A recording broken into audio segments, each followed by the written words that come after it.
English Daily, the podcast. Your English journey starts now. Welcome to English Daily Podcast. I'm Anna, and I'm so excited to be here with my wonderful co-host today. Hey everyone, I'm Jack, and I'm thrilled to be joining Anna for another episode.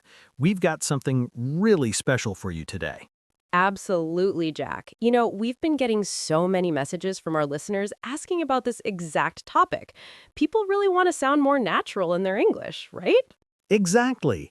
And today, we're diving into something that seems simple, but can really elevate your English game. We're talking about perception verbs, specifically how to use seem and look like a native speaker. Yes, this is one of those topics that can instantly make you sound more fluent. And here's the thing, we're going to help you stop making the mistake that gives you away as a non-native speaker. That's right. So whether you're a beginner or you're already at an intermediate level, by the end of this episode, you're going to feel so much more confident using these verbs. Let's get started. So, Jack, let's start with the basics. What exactly are perception verbs? Because I think a lot of our listeners might have heard this term, but aren't exactly sure what it means. Great question, Anna. Perception verbs are basically verbs that describe how we perceive or observe things through our senses or through our understanding.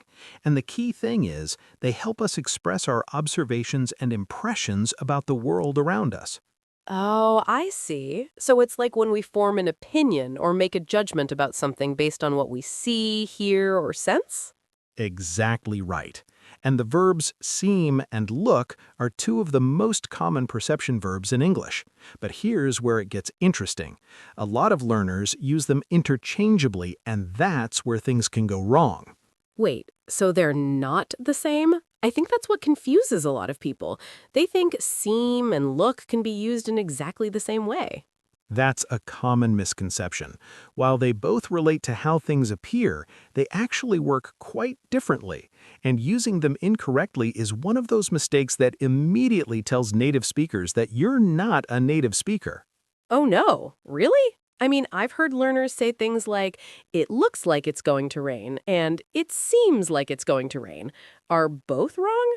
Not necessarily wrong, but there's definitely a preference. And that's what we're going to break down today.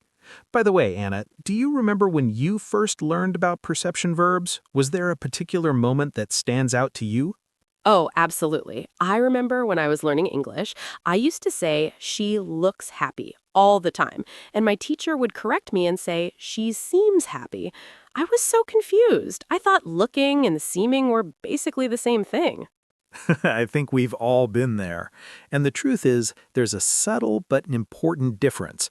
When you say someone looks something, you're usually talking about their physical appearance or what you can directly observe. When you say they seem, you're talking about your impression or inference about them. Oh, that makes so much sense. So if I see someone smiling and laughing, I would say they look happy because I can see it directly. But if someone is sitting quietly, I might say they seem sad or seem thoughtful because I'm making an inference about their internal state. Exactly. You've got it. That's the key distinction. And this is going to make such a difference in how natural your English sounds. Okay, so let's make sure our listeners understand this fundamental difference. Let's keep going, Jack. Now let's talk about the grammar, because this is where things get really interesting. Both seem and look can be followed by different structures, and this is where a lot of learners get tripped up. Okay, I'm listening. What are the different structures we need to know about? Well, let's start with look. When we use look to describe physical appearance, we typically say look plus adjective, like she looks tired or he looks professional. It's pretty straightforward. So look is directly followed by an adjective. That's simple enough. What about seem? Great question.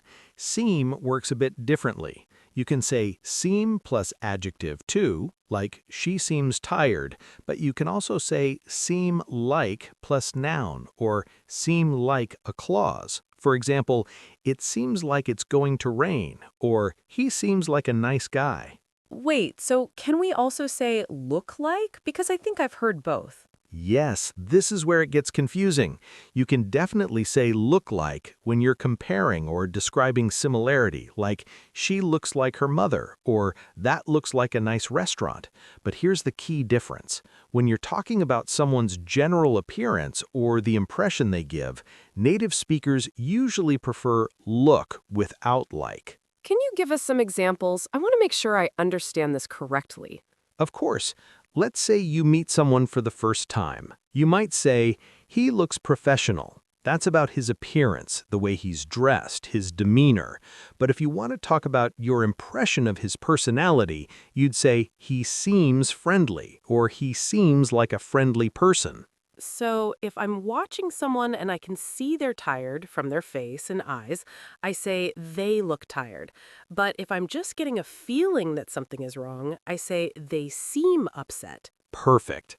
You've nailed it. And another thing to note, with look, we often use it with like when we're making a comparison. Like, you look like your brother, or that looks like a nice restaurant. What about seem?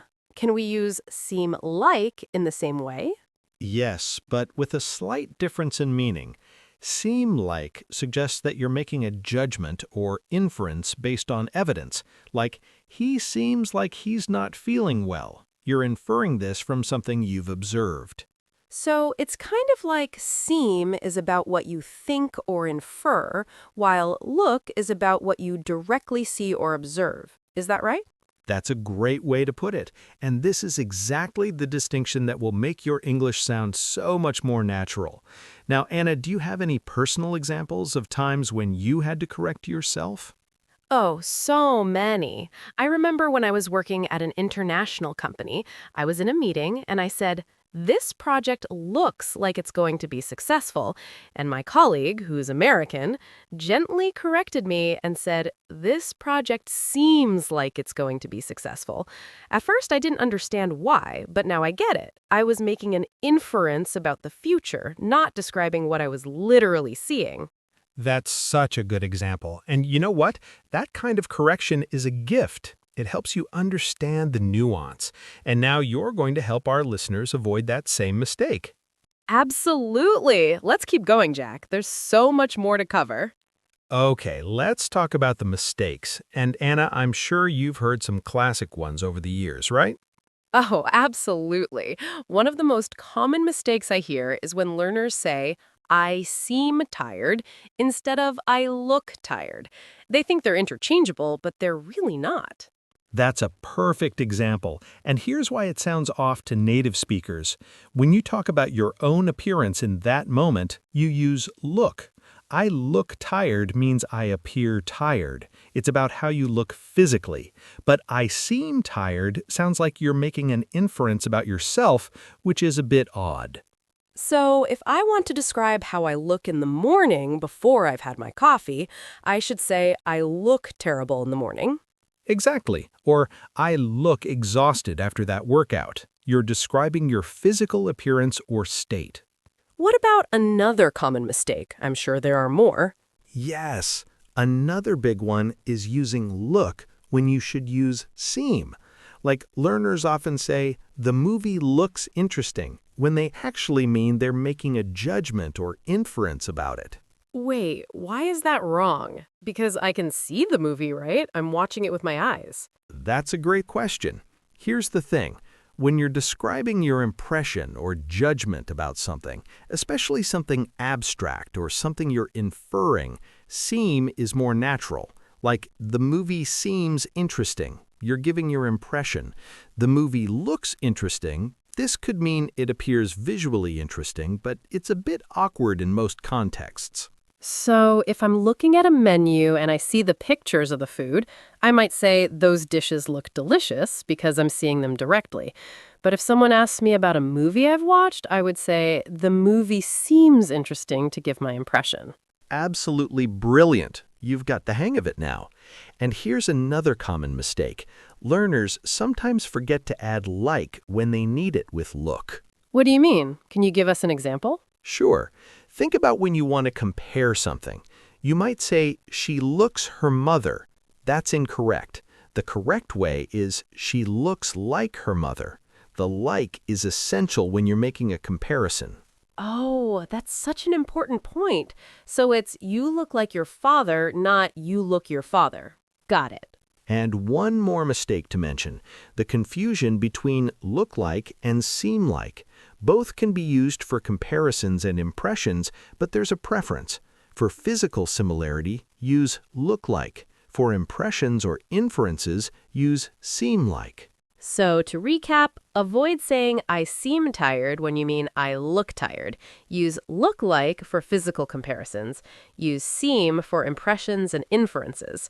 And remember that look often takes an adjective directly, while seem can take an adjective or like plus noun or clause. That's a perfect summary, Anna. You're ready to teach this yourself. Thanks, Jack. But I still have so much more to learn from you. Let's keep going. Now, Jack, let's get into the fun part. How do native speakers actually use these verbs in real life? Because I feel like the textbook explanations only get you so far. You're so right, Anna. Real native speakers use these verbs in all kinds of interesting ways that you might not find in grammar books. Let me share some of my favorites. I'm all ears. One of my favorite expressions is, it seems like something is meant to be. Like, we met at this coffee shop and it seems like it was meant to be. It's such a natural way to express destiny or fate. Oh, I love that. And it's so common in romantic contexts, too. What else? Another one is, you look like you've seen a ghost. This is such a fun, idiomatic expression. It means someone looks very shocked or frightened. That's so vivid. I can picture someone with that expression, and it sounds so natural. And here's a really common one. It seems like someone can't do something. Like, it seems like you can't make up your mind. It's a gentle way to point out that someone is being indecisive. I've definitely used that one. Or, it seems like we've been here before. That's such a common thing to say when you visit somewhere that feels familiar. Exactly. And you know what's interesting? Native speakers often use look in negative constructions to soften criticism, like, that doesn't look right, instead of, that's wrong. Oh, that's a great point. It's so much gentler than saying that's wrong. Right. It's a way of expressing doubt or concern without being too direct, and that's a really sophisticated use of these verbs. And what about in professional contexts? Because I think a lot of our listeners use English in the workplace. Great question. In professional settings, you'll hear things like, the numbers don't look good, or it seems like we need to reconsider our strategy. Both are very common in meetings.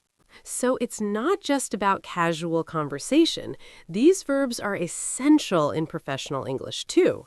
Absolutely. And here's another one. Looks can be deceiving. This is a classic expression that means you shouldn't judge something just by its appearance. That's such a great expression, and it uses look in a really interesting way. Looks as a noun, not a verb. Yes, and that's another thing to remember. These words can function as different parts of speech. Look can be a verb, a noun, or even part of idioms. Can you give us more examples of idioms or fixed expressions? Sure. There's look on the bright side, which means to find something positive in a negative situation, and look down on someone, which means to think you're better than someone. There's also look forward to, which is so common in professional emails. I look forward to meeting you, or I look forward to hearing from you. That's such an important one, and it's followed by a gerund, looking forward to meeting you, not to meet you. That's a great point, and it's a common mistake. You always say look forward to plus verb ing. You're doing great, Anna. These are exactly the kinds of details that make a big difference. Okay, Jack, let's get some real practice going. Can we walk through some scenarios where our listeners might use these verbs? Absolutely. Let's imagine different situations. First scenario, you're meeting someone for the first time at a networking event. What would you say? Great. So you might say something like, you look professional. That's commenting on their appearance. Or, you seem really interesting to talk to. That's giving your impression of them based on the conversation. And you might also say, it seems like you have a lot of experience in this field. That's making an inference based on what they've told you. Perfect. Now, let's try another scenario. You're at a restaurant. Okay, you're looking at the menu. What might you say? You might say, "These dishes look amazing." You're commenting on how they appear visually. Or if your friend asks for your recommendation, you might say, "The pasta seems like a safe choice." You're giving your judgment. And when the food arrives, you might say, "It looks even better than in the pictures," or "This seems really fresh." Exactly. Now, let's try a workplace scenario, a project meeting. Okay, so in a meeting, you might say, "The project looks on track," or "It seems like we're facing some challenges." Yes, and you might also say, "It doesn't look like we'll meet the deadline." That's a gentle way of expressing concern about the timeline. That's such a diplomatic way to phrase it. Much better than saying, "We won't meet the deadline." Right. Using look or seem softens the message. It's a great skill for professional English. What about a social situation? Like you're at a party and you notice someone standing alone. Good one. You might think, "They look a bit uncomfortable," or "They seem like they don't know anyone." And if you were describing someone to a friend later, you might say, "She looked really stylish," or "He seemed really friendly." Perfect. These are exactly the kinds of natural expressions you want to use. Now, Anna, do you have any personal stories about using these verbs in real life? Oh, I have a great one. When I was traveling in Japan, I met this American guy at a temple, and I remember saying to him, "You look like you're lost," because I could see he was looking around confused. And he laughed and said, "You seem like I'm lost? Actually, I am." That's such a great story. And notice how naturally look works there, because you were directly observing his behavior. And later, when we were talking, I said, "You seem really interested in Japanese culture." That was my impression based on our conversation. See, you're a natural. These distinctions become second nature with practice. I love these practice scenarios, Jack. I think our listeners are getting so much value from this. Now, Anna, let's talk about some advanced tips that will really help our listeners sound like native speakers. Ooh, I'm excited about this. What do you have for us? One really important tip is to pay attention to intonation. When you use look or seem in different contexts, your intonation can change the meaning slightly. Can you give us an example? Sure, if you say, "He looks tired," with a flat intonation, it's just a straightforward observation. But if you say, "He looks tired," with a rising intonation, it can sound like you're expressing concern or sympathy. Oh, that's interesting. So the intonation adds an emotional layer. Exactly. And another advanced tip is to use these verbs in conditional statements, like, "If it looks like rain, we should bring an umbrella," or "If it seems like the meeting is going long, we should wrap up." Those are such practical expressions. I use those all the time. And here's another one, using seem with to be or to have, like, "She seems to be happy," or "He seems to have forgotten." Is that different from saying she seems happy? It's slightly more formal and emphasizes the ongoing nature of the situation. "She seems to be happy" suggests she's been happy for a while "she seems happy" is more general. I see. So seem to be is a bit more specific about the duration or state. Right. And here's another advanced expression. "It seems as if," or "it seems as though," like, "It seems as if it's been raining for days." That sounds so natural. I've definitely heard native speakers use that. One more tip. Use these verbs with both or either for comparisons, like, "They both look exhausted," or "Either solution seems feasible." And you can also use them with not only constructions, like, "Not only does it look good, but it seems to work well too." That's a great advanced usage. You're really leveling up, Anna. I'm learning so much from you, Jack, and I think our listeners are too. The key is to listen to native speakers and notice how they use these verbs. Pay attention in movies, podcasts, and conversations. That's how you'll internalize these patterns. Absolutely. And don't be afraid to make mistakes. That's how we learn. Now, let's move on to our vocabulary breakdown. Okay, it's time for our vocabulary breakdown. We're going to go through some key phrases that use seem and look. Let's do it. I'm going to go first. Number 1, look like. This is used for physical similarity or comparison. Example, she looks like her sister. Number 2, seem like. This is used for impressions or inferences. Example, he seems like a reliable person. Number 3, look plus adjective. This describes physical appearance. Example, you look tired. Number 4, seem plus adjective.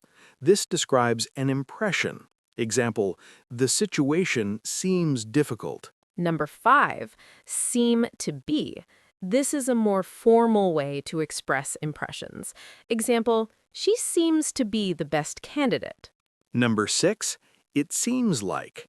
This is used for general observations. Example, it seems like everyone is having a good time. Number 7, look forward to. This expresses anticipation. Example, I look forward to meeting you. Number 8, doesn't look right. This expresses doubt or concern. Example, this doesn't look right to me. Number 9, seem to have. This is used for past inferences. Example, he seems to have changed his mind. Number 10, looks can be deceiving. This is an idiom about not judging by appearance. Example, looks can be deceiving. That old building is actually a museum. Number 11, you look like you've seen a ghost. This is an idiom for looking very shocked. Example, you look like you've seen a ghost. What happened? Number 12, seem out of place. This describes something that doesn't fit.